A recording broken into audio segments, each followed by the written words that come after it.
Sergeant Schmidt is giving us all the inside scoop as to the investigation into the disappearance of Anna Walsh.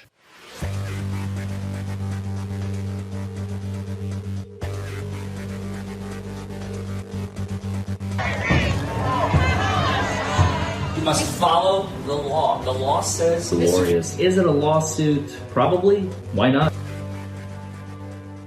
Folks, today we are going to continue with the Brian Walsh murder of Anna Walsh, the disappearance thereof. This is a murder with no body case because Brian decided to disassemble Anna's body and dump her in various dumpsters across town. It is a disgusting, sick case, but we are here for it because we have the usual suspects in Massachusetts in this case. We got Proctor, Buchanan, we've got Keefe, and Guarino, and so many more. But today, we are going to cover Schmidt. And over the next few days, we are going to cover Sergeant Schmidt. He is with Cohasset PD, so he's probably not a name that you are familiar with, but apparently he has a lot to offer. So without further ado, after you like this video, comment below and subscribe to this channel, let's begin our analysis of Sergeant Schmidt on direct examination. Let's go!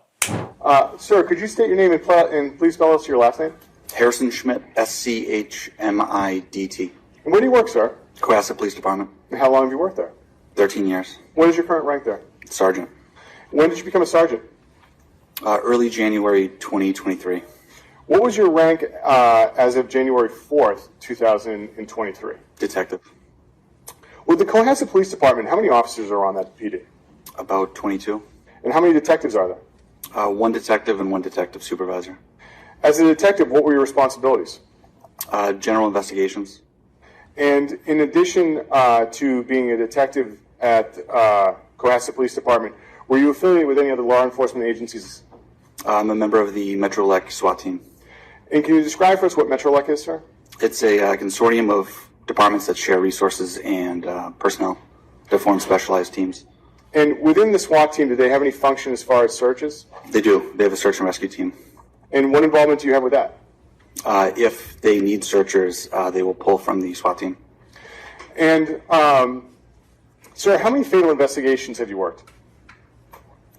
Dozens. And how many missing person cases have you worked?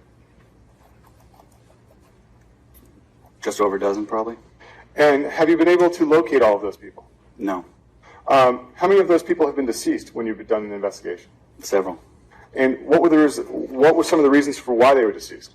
Medical issues, suicide, exposure to the elements. Now, are you familiar with the investigation to the disappearance of Anna Walsh? Yes. And how are you familiar with that investigation? I was called in to assist patrol in a missing persons investigation. When was that? The 4th of January. About what time? 3 or 3:30. And when you say you were called in, where did you go as a result of being called in? I went to Cohasset Police Headquarters. And when you got to the Cohasset Police Headquarters, what did you do as far as trying to set up an interview with Mr. Walsh? I tried to coordinate an interview for that night. And were you able to? Yes. What time did you set up the interview for? 6 or 6:30 p.m. And why was it 3 hours after you got to the station? He had to get dinner for his children. Now, that afternoon, sir, did you do anything to try and locate Miss Walsh? Yes. What were you trying to do? I reviewed the reports I coordinated with the patrol officers that initially responded. I performed queries through law enforcement databases, and then I went to the residence. Now, I have just a few questions about that January 4th interview. At the January 4th interview with Mr. Walsh, what interaction did you have with him as far as him showing you his cell phone? He gave me a cell phone to look at. And what did he say? He said there was about a year of text messages with Anna Walsh that I could look at, and about 1,000 photographs. And did you look at the phone that night? I did. For about how long? 3 to 5 minutes. And that night, did you have the opportunity to make any observations of any of the cars at the family home? Yes. What car did you look at? There's a Volvo XC90. And did you get any permission to look at that car? Yes. And who'd you get the permission from? Mr. Walsh. And what did you notice about the Volvo? In the trunk, the trunk was lined with like plastic sheeting. And so were you able to open it at this point in time? Yes. Okay.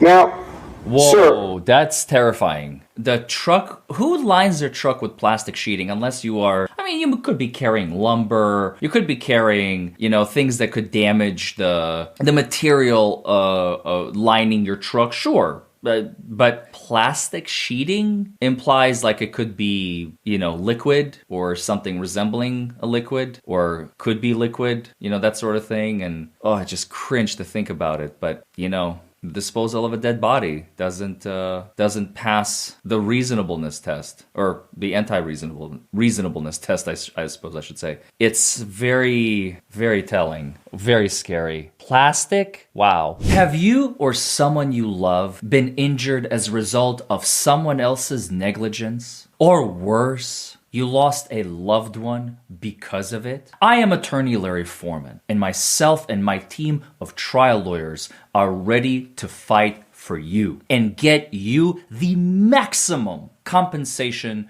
allowable under the law. We know the system. We know how to win anywhere in the United States, 24 hours a day. Call 1-844-77-4HURT. That's 1-844-77-4HURT. And let's get you every dollar you deserve. Dial that number and buckle up. Let's win this ride. fast forwarding to January 5th, which was a Thursday, what did you do to try and locate Miss Walsh that day? I did a lot that day.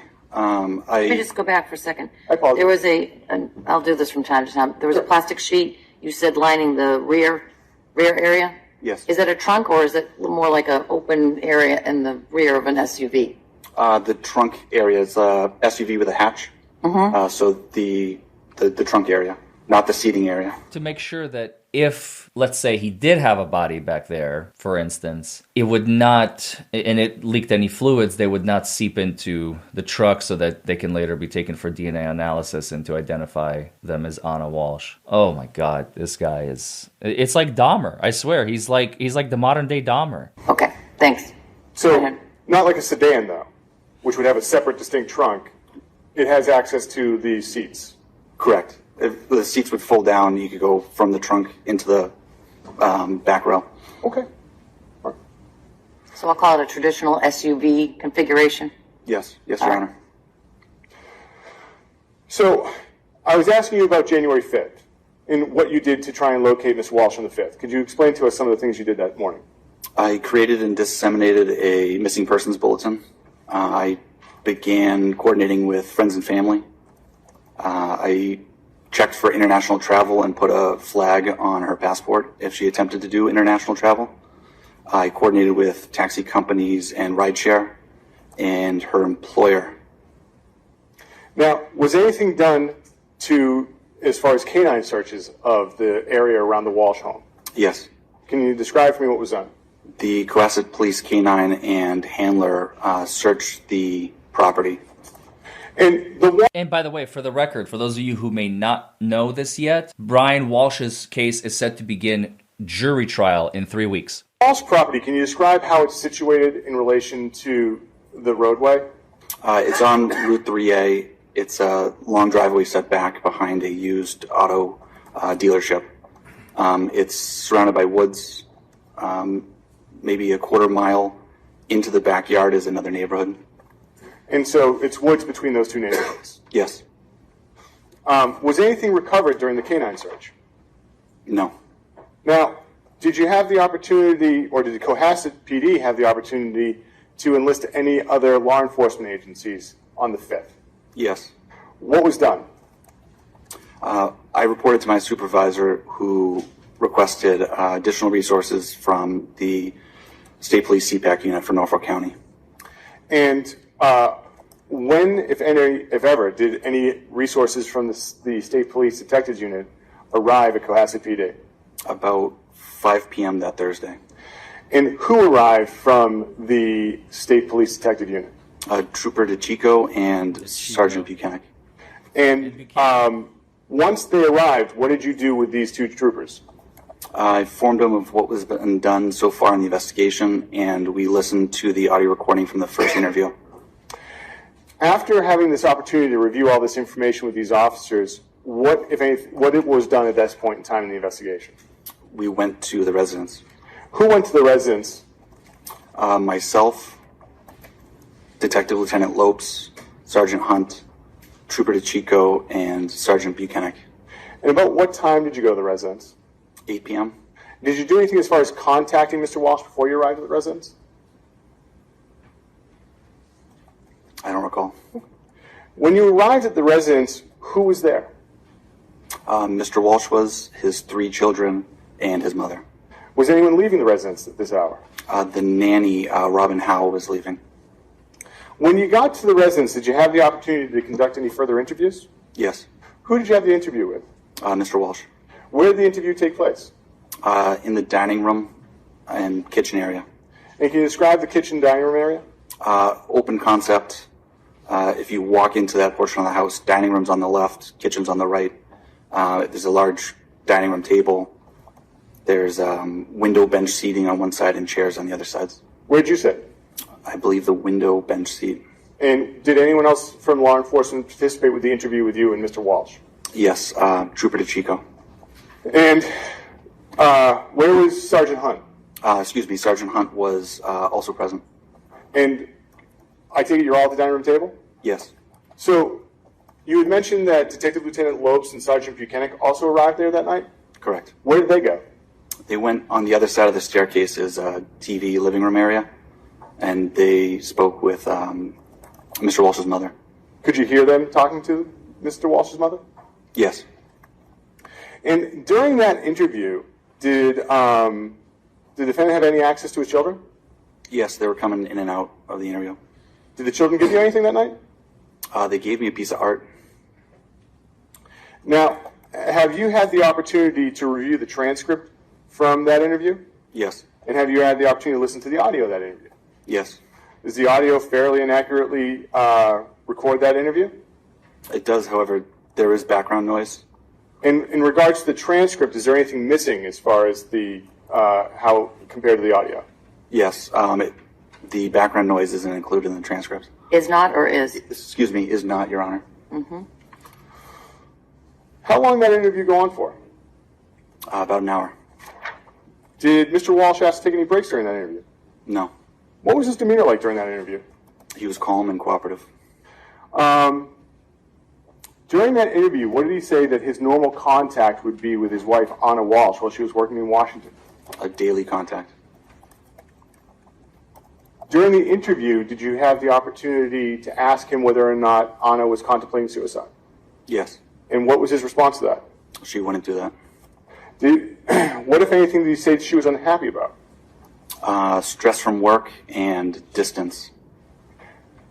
And was he asked about extramarital affairs on either side? Yes. What did he say? Neither of them had extramarital affairs. Did you ask, or was he asked on whether or not, if they had had an argument the morning she left January 1? Yes. What was his response? There wouldn't have been enough time that morning. What do you say the biggest argument they had had recently was? She had a 2-week vacation scheduled, and instead of coming home, she was in Belgrade visiting her mother. Now, did he say what was causing stress in their relationship at this point in time? Yes. What was causing stress? The distance, being away from the children. And in addition to the distance, were there any other stressors in their relationship? Prior legal issues. So he had told you that he had another criminal matter going on? Yes. What did he tell you as far as his last contact with his wife, Anna Walsh, was? He was in bed sleeping. This would be the morning of the 1st. She gave him a kiss goodbye, went downstairs to get dressed and leave for work. And did he tell you what his oldest child told him was his last contact with Anna Walsh? Yes. What did he say his oldest child told him? He said the oldest child was on the couch with an iPad, and Anna Walsh had come down, said goodbye to him, and then left in a vehicle. However, that car did not come up the driveway to the house. Now, Discrepancy. during the interview, who asked to look through the defendant's phone? Trooper DeChico. What did he say? He asked to look through the contents and download the phone. Now, when he asked to look through the phone, what was the defendant's response? He said,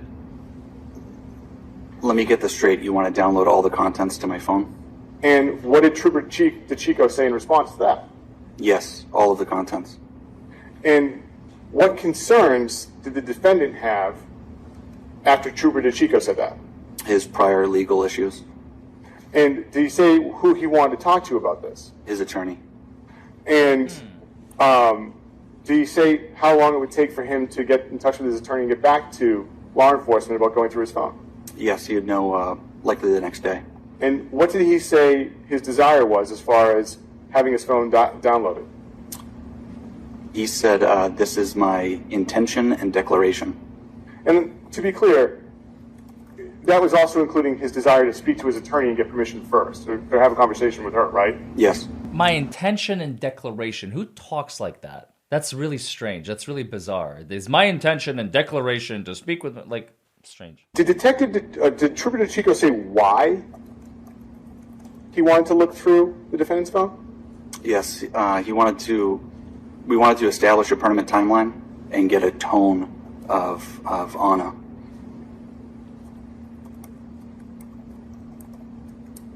During the interview, was there any conversation about conducting a forensic interview of the children? Yes. What was discussed? We explained what it was, and we had scheduled one for the following day at 10 a.m.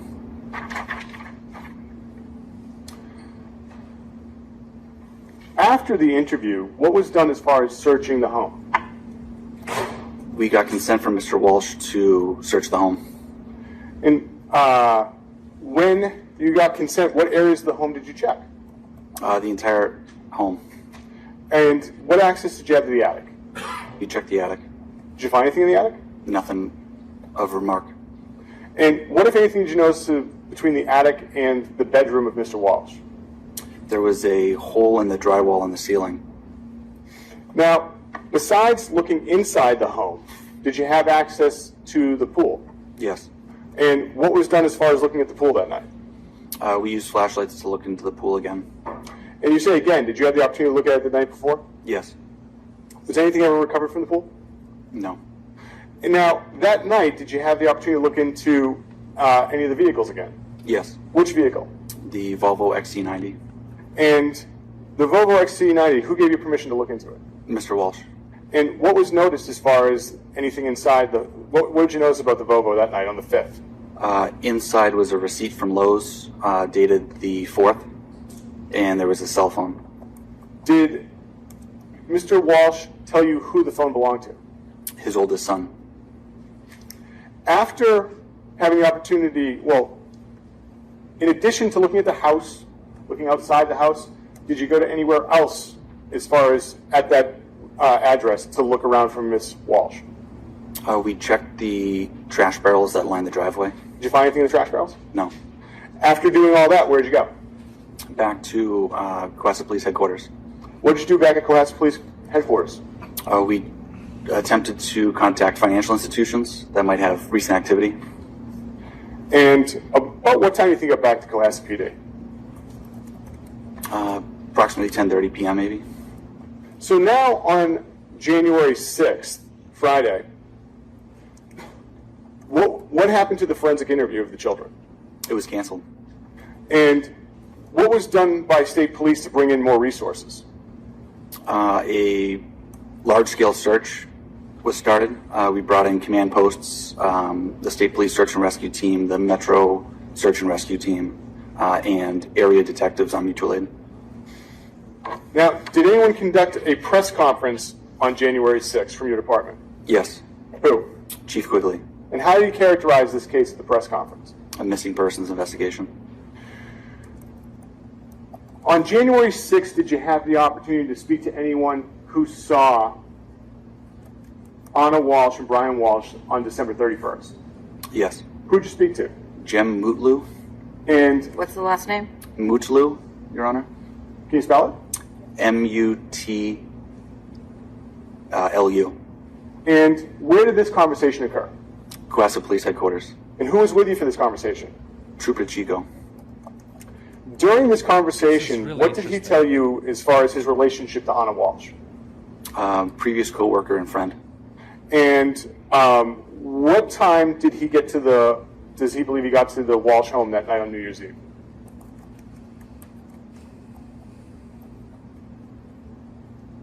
I don't recall what time he got there. Did he say what interaction he had with the children that night? Yes. What interaction did he have with the children that night? The oldest child had come down the stairs, and he took a photo with the oldest child and Anna Walsh. And did he say whose phone they took it with? If you remember. I don't recall. And after the oldest child came downstairs, was there any further interaction with the children? No. What time did he say he left? After 1 a.m., between 1 and 1:30. What did he say the demeanor was of everyone there? Good. Now, who on January 6th was working on speaking with Mr. Walsh's attorney about getting access to his cell phone? Sergeant Buchanan. And do you know if any digital devices were obtained from Mr. Walsh? Yes. What day? Friday. The 6th? Friday the 6th. And were you there when they were obtained? No. Now, do you know when those devices were returned? Saturday. The 7th. Correct. Now, did you have the opportunity to speak with the defendant again on January 7th? I did. Approximately what time? 2 p.m. And where did this conversation take place? His residence again. And who was at the residence when you had this conversation with him? His attorney. And do you know her name? Attorney Tracy Minor. In addition to yourself, the defendant, and Attorney Minor, was anyone else there for the interview? Yes. And who else was there? Trooper DeChico and Trooper Proctor. Now, did you have the opportunity to hear the recording of that interview? Yes. And does it fairly and accurately depict the interview as it occurred that day on January 7th? Yes. Did you have the opportunity to review the transcript? Yes. And does the transcript fairly reflect the audio recording? It does. Is there anything missing? There's certain discernible parts, and at one point in time, a dog's barking in the background that's not in the transcript. And, Your Honor, the Commonwealth would be seeking to mark those as exhibits, which is already in the binder, but for the record, those are chapters 7 and 8, Your Honor. 7 would be the audio file, 8 would be the transcript, and there's a drive in the binder that has all 4 audio files, Your Honor. Is that this? Yes, Your Honor. You said that was... All right, folks, this seems like a good place as any to stop. I am captivated. I don't know about you, but this testimony is incredible. Sergeant Schmidt is giving us all the inside scoop as to the investigation into the disappearance of Anna Walsh after the alleged murder, dismemberment, and disposing of her body by Brian Walsh. He's the one that is going to be on trial in 3 weeks. Don't forget to like this video, comment below, subscribe to the channel so you don't miss it, because we will be covering that trial. Now, for those of you who have been around since the Karen Reed days, the Johnny Depp days, you know, the 2 trials that we have coming up that we are covering, Fraser Baum and Brian Walsh, I want you all to understand something. I am not trying to allege that these people are completely innocent and have done absolutely nothing wrong, like in the Johnny Depp trial where he sued her and she countersued him. Obviously, Johnny was 100% in the clear. You know, we've covered Karen Reed, both trials 1 and 2, a woman that has been framed by Massachusetts State Police and Canton Police Department of committing a crime that she did not commit. Those cases are unique in the sense that they're fairly rare, all things considered,